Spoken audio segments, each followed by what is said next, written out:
So I'd like to pay a little more attention now to using mindfulness to accept and validate the way that we're feeling.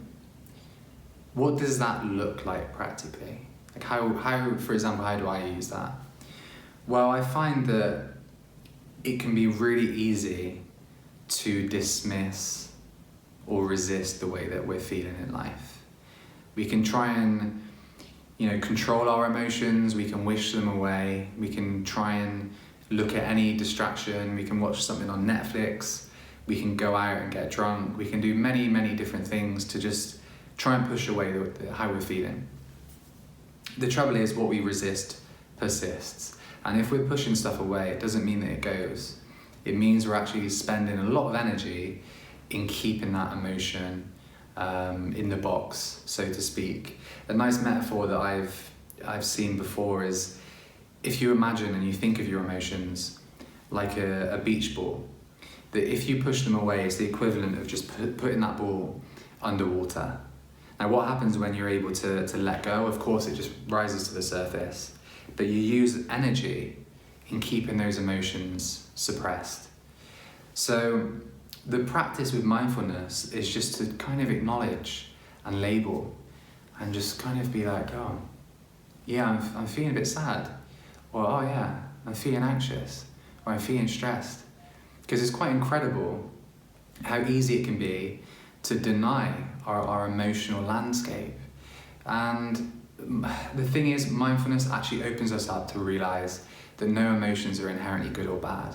And we transform our relationship with our emotions, And rather than trying to run away from some emotions or chase other emotions, we're better able to witness them. But that always begins by just accepting where we are and validating where we are. There's a slight difference in that when we accept, we kind of just open ourselves up to the experience and we say, oh yeah, there is some anxiety there, or there's some stress or sadness. To validate, this is an act of self-compassion, because when we validate, we just go, you know what, it's completely understandable. A word of warning, there might be a kind of self-critical voice that will dismiss that or attempt to. So be aware that when you validate from a place of loving kindness, and that in itself is compassion. With the example that I used with the washing machine, in that moment of accepting, it was kind of going, oh, okay, you're really stressed right now, Ricky. That's why you're sat on the kitchen floor, you're quite stressed. So this was the kind of opening up to the experience, and I could then feel it and allow it to move rather than being stuck. And in doing that, the validation was just kind of taking a bit of a bigger picture and saying to myself, like, do you know what? This is all new. You've never done this before. It's been a lot moving all your stuff. You've lived in the same place for a while. You live an hour away from pretty much everyone else that you know in the city. There was a lot of other stuff going on. You moved during a crisis. It's like, all this kind of support and validation. And you can think of validation often as the way that you would respond to a friend.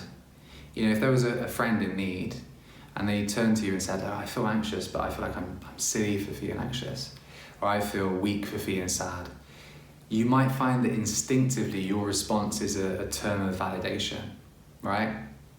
You will reassure them that it's okay. You'll kind of highlight the reasons why it's completely understandable.